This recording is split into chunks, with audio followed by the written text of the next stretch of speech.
central area, but they do it in terms of Great Britain, so it's more the northern areas of England.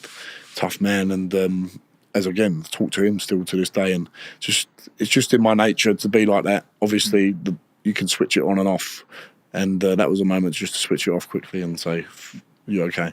Where does that control come from? Confidence in your own ability and not having to prove anything to anyone. I know I can punch. I know I'm strong and I'm a powerful fighter. I don't have to prove anything to anyone. And it's being a sportsman and having a code of ethics and honour when it comes to fighting someone. It's a sport. You're not trying to kill the other man. Yeah. You're there to conduct yourself appropriately, and being a good sportsman comes before anything, winning or losing. You win magnanimously and you lose, and you're gracious in defeat as well. And I always try and conduct myself in that way. There'll be times when you're gutted and you want to do better, but you've always got to remember it's a sport and you've got to conduct yourself accordingly. Well, you are a sports, person, athlete. What happens if you're just sitting in the pub or a bar with your family or just sitting down with a group of friends and somebody just starts bad-mouthing you and saying, who do you think you are? You think you're some sort of boxer? I'll have you right now. You like trying to play because there's loads of people going, there's loads out there. This guy's got a bit of fame. He's got a bit of money behind him. If I wind him up, maybe I can get about that, You've got to wind me up first, though. That's the only thing. Can't wind me up very easily. If you're if you're so bothered, you've got to come up to me in a bar, because you do get people who do it.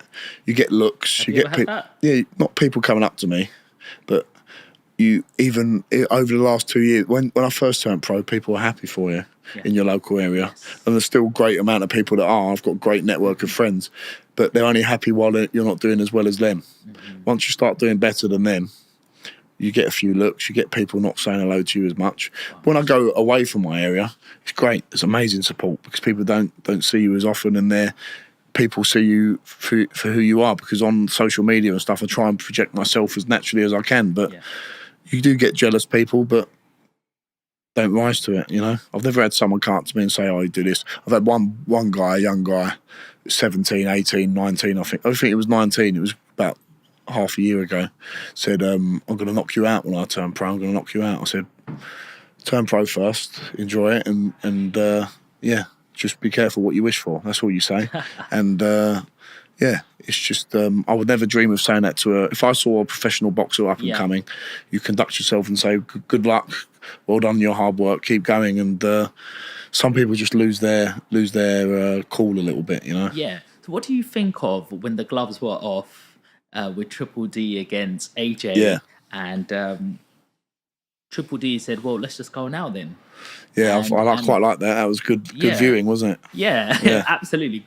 And great viewing. I'd buy a ticket now just watching that. I'm looking forward to that fight. But AJ didn't really take it kindly. Just side-eyed him and go, watch what you're saying. You're not on my level.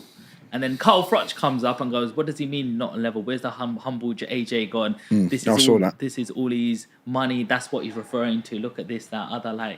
What do you think of that whole scenario? It's hard when you're fighting for the world heavyweight title. It's a bit different context to someone coming up to you in a bar and someone who's not relevant. These two guys know in a few months, when they've done that, they've got to go and have a fight, and they're fighting for the world title.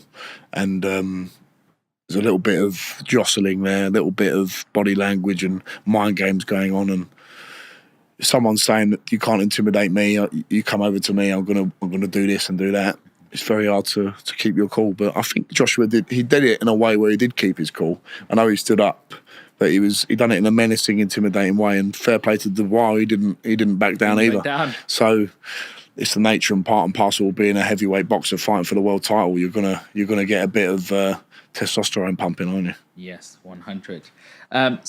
Danny Whitaker, how was that fight? Yeah, that was the fight in the Matchroom Garden.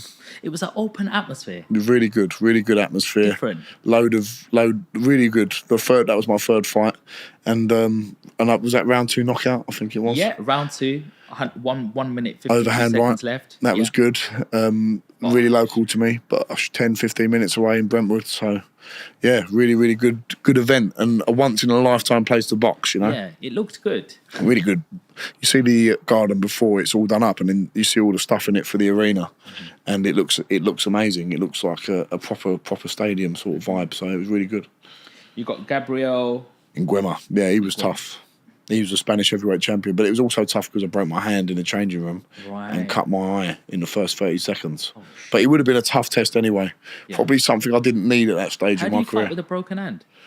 I was trying to land if you look at that fight back, I'm trying to wing the shots over the top. I couldn't really land on this knuckle. I splintered my metacarpal bone here.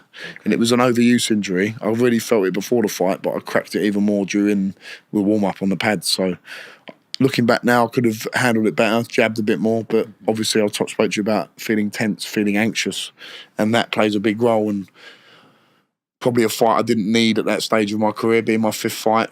Sold 2,500 tickets at Ali Pali. Someone like a Michael Rising or Torreiro would have been a good fit for that fight, but it's all experience in the bank. And looking back now, long term, it's put me in a better position because I've been in a situation of high pressure where things aren't going my way, and I still won every round. I mean, that's six rounds, wasn't it? Yeah. You did on that one. That's one of your longest fights? Yeah, that was my second longest fight behind the Armstrong fight, which went 7 rounds.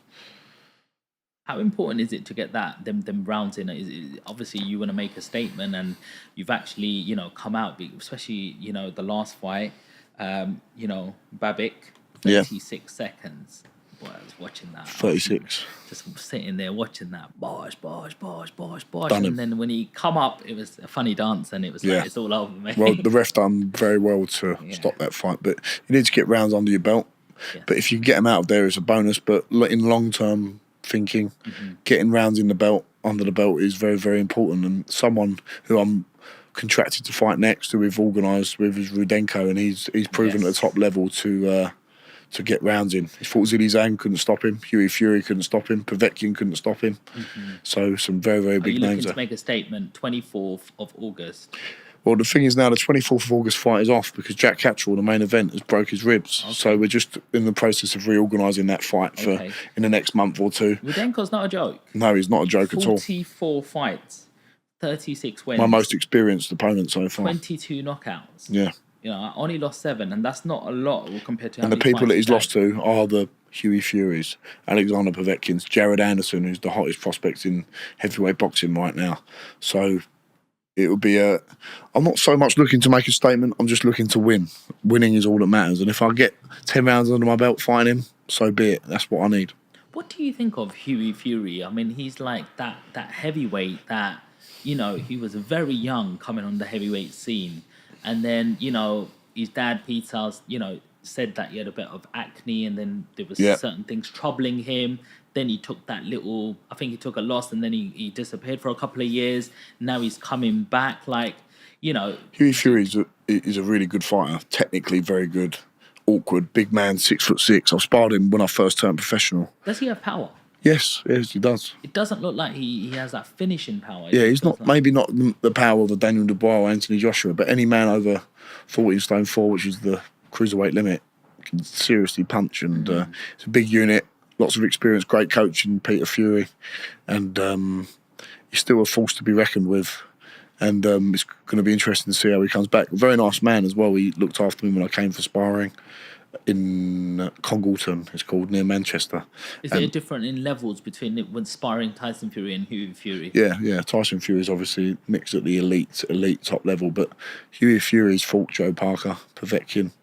I think he drew with Povetkin, if I remember. Was that Michael Hunter? But he still fought at the top level. But yeah, Tyson Fury is the top 1, top 2, top 3 guys in the world. Well, also you've been tipped top 10 in UK. Yep, I'm number 9 now. Yeah. I looked yesterday, so I'll keep an eye on it. But listen, it's just a nice little thing to be in their names. So I'm not saying I'm an amazing fighter, but it's a great little achievement to be in the top 10 in the UK.